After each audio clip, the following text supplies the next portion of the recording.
My name is Simon King. I am the co-founder and CEO of Wordspreadz. And Wordspreadz is, as we refer to it, an intelligent social network where we like to raise the bar on dialogue between users rather than simple 140 character back and forth or very banal conversations about what happened this weekend and you know, where are you going for lunch and where have you just checked in. We're asking people to respond to a set of higher level questions: politics, religion, science, education, and open a dialogue worldwide between people on those topics.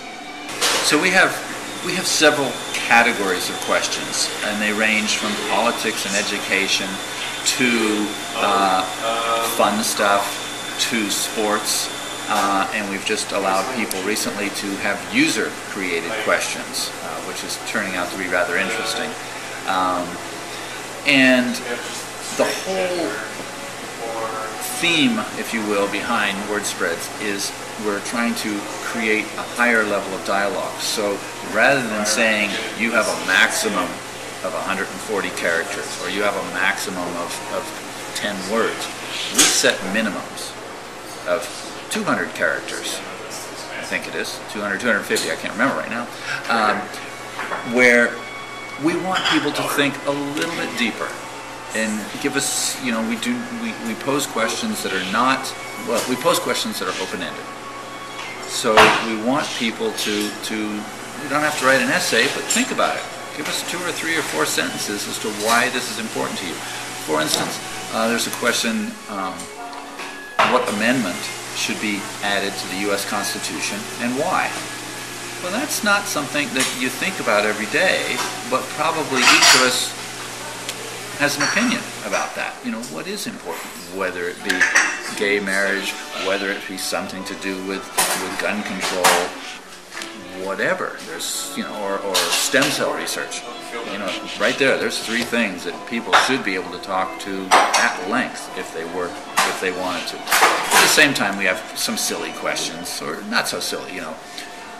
What's the best book you've ever read and why? Trying to think of some of the sillier ones, you know. If pizzas are round and why are pizza boxes square? You know, I'm not expecting people to pontificate endlessly as to why this is important to them, but it's, you know, it brings some levity to the situation. And something we've done just last week we put into place is people can actually submit questions that we are analyzing and making sure they're appropriate, and then we will put those out to the community. And we've had a few of them that will be going up this weekend that did make sense. And one very detailed one about democracy that came from the Philippines. And I have to edit it a little bit so that it's clear, but it's a very excellent question.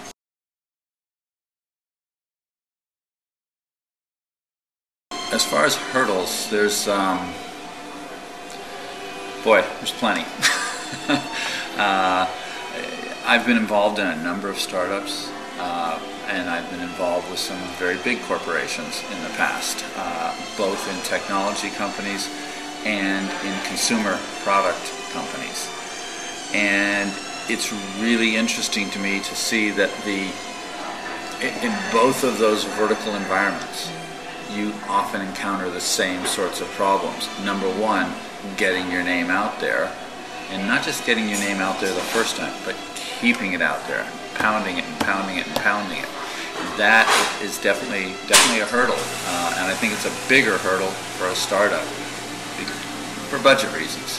You know, the big companies have got the budgets to be able to go out there and do the conferences and issue the press releases and et cetera, whereas a startup, you know, you have to be a little more cautious of how you're spending your money and where you're spending your money. So I would say the biggest hurdle, both now and in the past, has been to look for creative and guerrilla ways of getting the name out there and making it stay.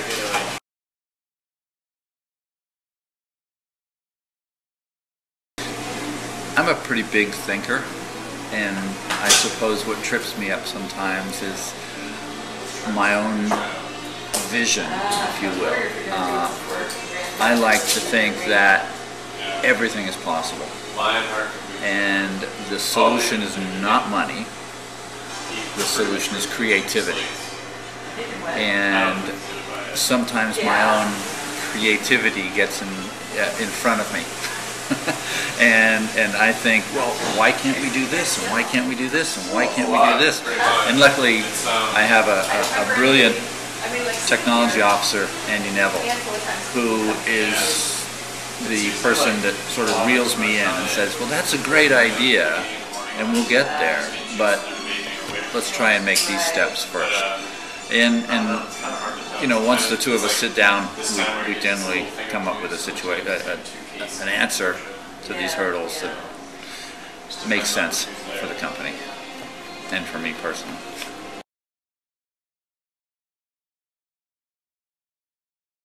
It is so different today than what it was. I'm thinking back to, I was director of development for a company called Portland Software back in 94, 95, I think is when we first started, and we were involved in developing technology for digital rights management. And back then, although the internet, the web existed, it was a rather slow tool, and the depth of knowledge that was on it was shallow at best. So you had to rely on magazines and newspapers from the industry to find out what's happening in the industry. And I actually just mentioned this to my wife the other night because I had done this talk recently. And in the past, in years past when I've given talks, it would be a week or 2 weeks or even a month before you'd get feedback from the media as to how did that talk go? How was it received? What are people talking about? Whereas this talk that I did the other day, I was getting feedback within minutes from the media.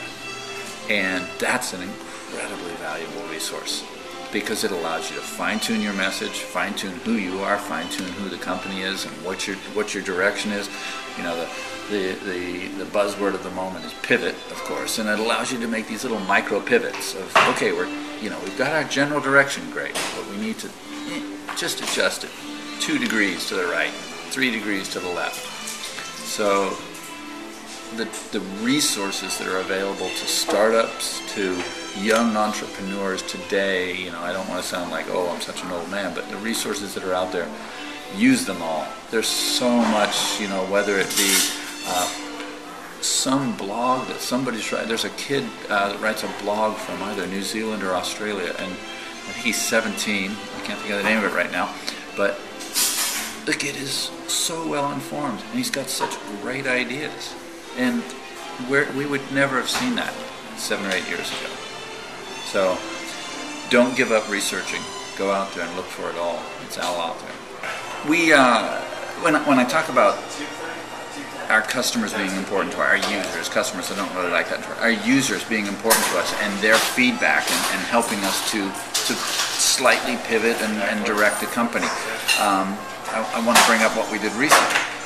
We had sent out a survey to people that we know had come to the site because perhaps we had invited them or whatnot.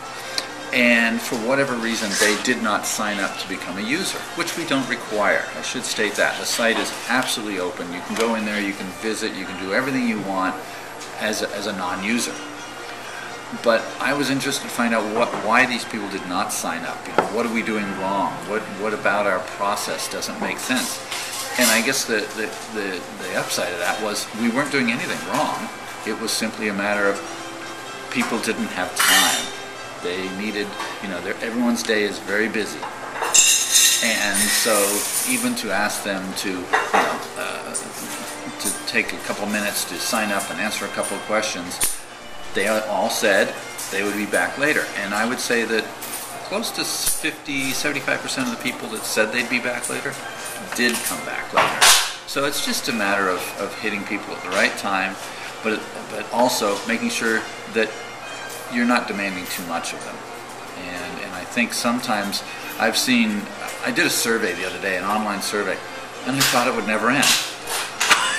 I was like, I want to help these guys out, but I've been doing this thing for 6, 7, 8, 9 minutes now. When's it going to end? There was no progress bar. It could go on for hours. And I think that's very important, is, you know, you need to streamline a sign-up process or a user process that people can get in and get out and get done as quickly as possible and get into using the platform rather than registering for the platform. So that was a very important thing for us.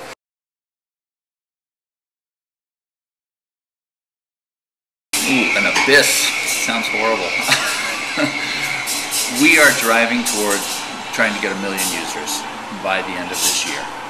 And so that gives us about 6 months to get there. And we only launched 4 weeks ago. We have plenty to do. I think it's a good abyss. I think we'll jump over it quite handily. But it's definitely, I won't be disappointed if we fall a little bit short, but I'll be pretty happy if we jump well over it. And what that requires is just, as I said earlier, getting the name out there, talking about it at every opportunity, making sure when we do issue press releases, when we do bring in new features, new technology to the platform, that they're interesting enough that people want to use it and want to be involved. So that's our current abyss, is just users, generating more users.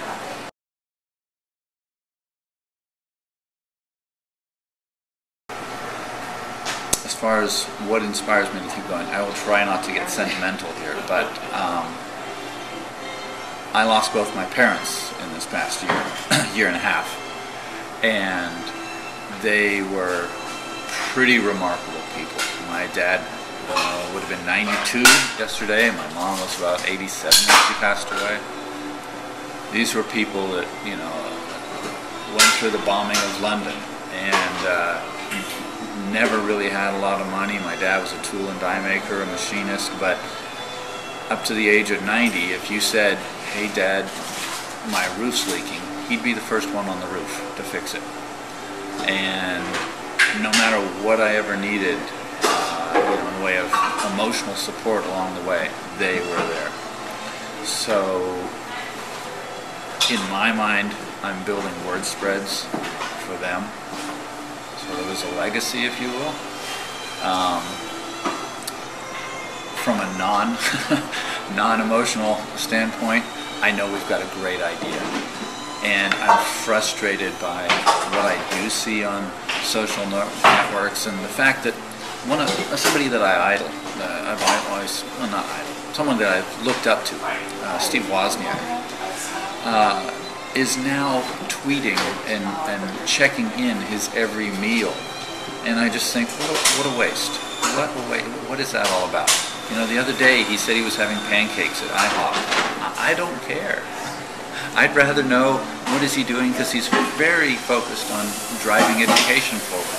What is he doing there? That's what's important to me.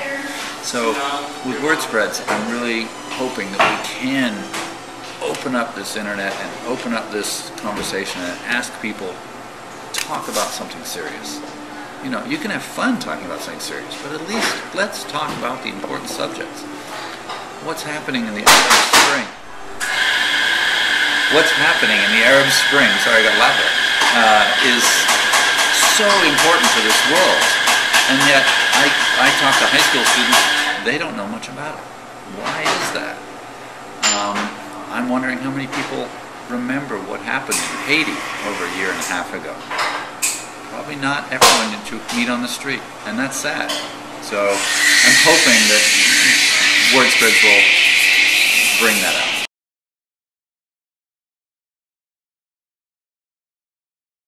Well, I already mentioned my parents. Andy Neville, my CTO, he inspires me because he does, you know, as I say, I suppose I'm a very creative person. I've got plenty of ideas, never a shortage of ideas. And when I sit down and talk with Andy, I always am able to bounce those ideas off of him and get equally good ideas coming back, and that's a great inspiration.